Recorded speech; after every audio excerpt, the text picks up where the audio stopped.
Hello everyone, this is Serious Trivia. Welcome back to Season 4 of our subscriber game tournament as we continue here in Round 1 with our final group, Group F. And in our first match, we have Peanuts on the green side versus President Duck on the red.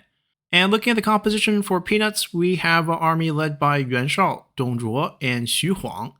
And it's a mix between mostly cheap unit and a few elite unit. For the elite unit, we have 2 yellow dragons and 2 Xiliang Cav.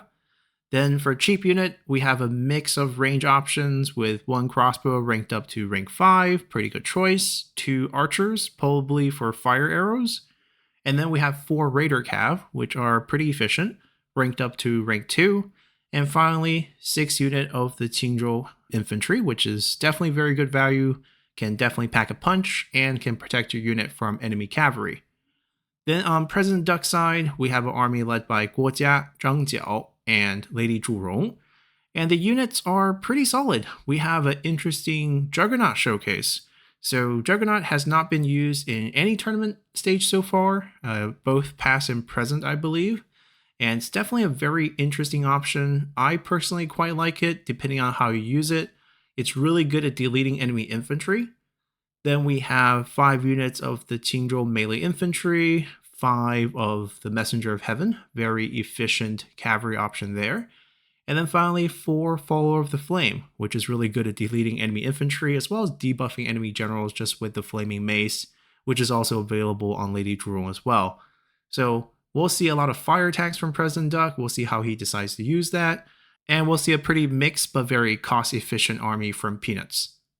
And as we load into game here, we can see deployment's pretty standard on both sides. We pretty much have the infantries pressed up in the front here. There's a couple cavalry mixed in. No particular setup. I mean, they're kind of cramped at the edge of the deployment zone. Gives me the feeling that President Duck really wants to charge his army out right from the gate because there's an overlap of units. Then looking on Peanut's side, it's basically the infantry stretched out in a line, protecting the range, and the cavalry supporting the generals over here. Nothing too crazy. The only crazy part is this game time, 4 minutes 30 seconds. This might be the fastest game ever. I don't see how that's possible to be so quick. I mean, he's definitely charging.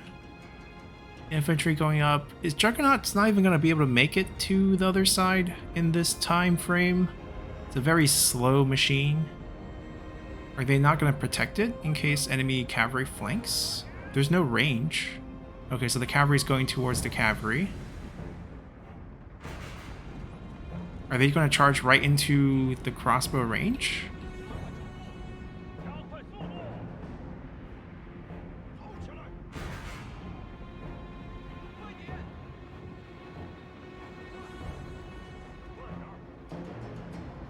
Okay, they're right outside the range, which is kind of smart. But they can easily move up and start shooting as well. Threatening with a flank. You can see the charge being given. They believe in their superior numbers. Ooh, they're creeping up. They're creeping up. Okay. They're trying to creep up to get the range to start shooting them. The cavalry's forced to engage, and we have a counter charge on both sides. Going directly for the source of distant courage. Pretty smart. There's 2 big flankers going for the siege weapon here. Here comes the bow attack. Bunch of damage. I mean, I can imagine Yuan Shao's trying to run out, getting covered. Cavalry going... Are you kidding me? We are suiciding Zhang Jiao here to activate his invincibility. This is manual fire. I mean, the tree's kind of blocking some of it. It's not done well, but... why don't we get the cavalry? Why don't... It's creative. I just don't think this is the right way to use this. I mean, Zhang Jiao could maybe activate this before he dies. You can use this. So Juggernaut's bought just to kill him up. But it's only a minute. Just back up. He's too busy micro on this side. I mean, the messengers are winning. The generals took a big hits, though. So the general fight... No, this is terrible micro. He grouped everyone and sent them at 1 point. You're really limiting your own damage this way. Yeah, Yellow Dragon not even flinching. It gives you invincibility, but it does not give you increased damage. The second wave, after they bounced back, after they routed the first time, was able to deal the charge damage to the tangled units. The generals died due to just the damage done by the cavalry. And this is just terrible micro. He's still shooting the ground where Zhang Jiao is burned. Well, this explains why this battle is so short. That Yellow Dragon, which was just brace right there. I mean, there's no charge reflect or anything like that, but they absorbed the damage of the followers, which just piled in. What happened over here is basically the cavalry charged into each other. I think the target selection was the messengers were fighting the cavalry. They were trying to chase Yuan Shao. Yuan Shao pulled through. These two fought off the Lady Zhurong, who's the only damaging general on this side. And then once some of the cavalry, the cheaper ones, bounced out, they charged back in after they recovered that first wave, and then they were able to wipe out the generals and then slowly kill off the rest of the messengers, especially since you do have some nice AoE attack to help you deal with that. Both of them have Flame of the Phoenix, so no surprise there.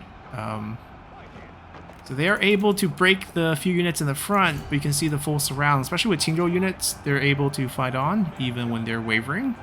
And Yuan Shao's going to move in, give distant courage, which makes this side unbreakable, but President Duck's side has long run out of their invincibility bonus. I think it's a great idea. It just can be done a little bit differently. You can charge the unit up. Well, first, charge better, right? Charge at separate points. You can group, you can lock the group, just charge forward. They'll actually find targets themselves. The game has controls for that. Or you can just individual click if you don't mind that. But essentially the battle ends right here as everyone routes. So that was a major issue with just charging one target, wasting pretty much the damage potential where no return damage can happen.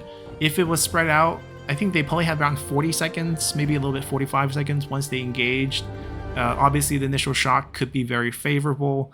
Zhang Jiao had an active ability that could have boosted troop as well before he died. He could use that. Doesn't have to just kill him right there. I think in this particular matchup, Zhang Jiao's better off. Like, if you can do this, sure, just charge both sides in, start the fight. When your units are taking some damage, after they take some damage, then kill Zhang Jiao off. Maybe with enemy units too, right? Charge Zhang Jiao in on one side, get your Juggernaut, shoot him once the engage happens. Or Zhang Jiao's probably better suited just chasing Yuan Shao relentlessly. Why not keep the cavalry together if there was a suicide attempt and give them the invincibility for a while as well? There were just a lot of better options if this was the tactic, which is definitely an interesting one. I don't hate it. I think it just could be executed better after it happens, because now everyone just kind of dies and the battle ended quite quickly. And if you just look at the casualty count, pretty reflective of the fact they all piled in on one of the Yellow Dragons, which only lost half. And then once the Qingzhou surrounded, they fought off the units on the side. They were able to get some kills. Nothing too major. The micro of the cavalry was a slight issue, but nothing really could be done. There's too many things being managed. I think they were trying to use Juggernaut to kill Zhang Jiao, and then they had to charge all the units up, and they couldn't really look at the other side. They actually did manage to countercharge, because we saw them move up to face the enemy cavalry that was coming at them. That's always good. Standing still and getting charged is never a good idea, so at least they countercharged. So I think that part was fine, and they actually did rout these lower tier units. You can see the damage on them, but all these guys will bounce back after their initial engage.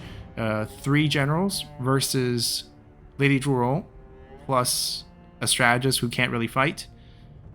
Yuan Shao's not going to fight, but these two can definitely kill Lady Zhurong with the help of some cavalry, and I think that was pretty much what happened on that side.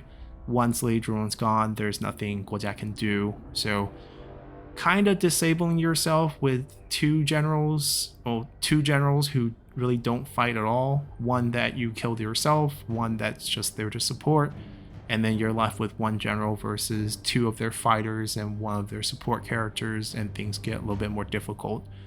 I think if the infantry had won out, they probably would still be in a lot of trouble, because Xu Huan can come in, Dong Zhuo can come in, and they both have Flame of the Phoenix, so just hinging your strategy on a 60-second window of invincibility as an engage tool is probably not the best option. Having that as sort of your backup option might be better. Now, of course, the guaranteed kill of the Juggernaut, if you're going to go with something like that, you have to go with the Strategist. You have to go with Strategist, picking Tunjo unit with the Strategist. This is probably the best combination. Like, I think there's a lot of thought that went to this comp, but I don't think it was executed that great. I think this part can probably be different units. I don't think Follower the Flame have high damage. They're more of a debuff unit. If we go with Nama units in particular, then Axe units would be better. Then the Might of the Valley, for example, might be a better option. But even then, I think they probably play better with a morale booster like Yuan Shao rather than invincibility booster for, about 60 seconds. So that was the match. I think that is officially the quickest match ever we had in our tournament, but still featured a pretty interesting strategy that just wasn't executed well. I think it had some shortcomings, but it's exciting to see. Personally, I wish the Juggernaut wasn't used like that. I think Juggernauts actually have a lot of potential here. There's really not a lot of ways for infantry-heavy armies to approach the Juggernaut if defended properly. Like, if they were able to fend off some of the cavalry charges at it, and just slowly move it up with the rest of the unit, you pretty much can burn expensive infantries for free, and there's not much they can do about it. So we'll see if we see Juggernaut show up again later on in the tournament, maybe in a different comp by President Duck. Maybe he will try this again, and we'll see if they end up doing something else. So until then, bye!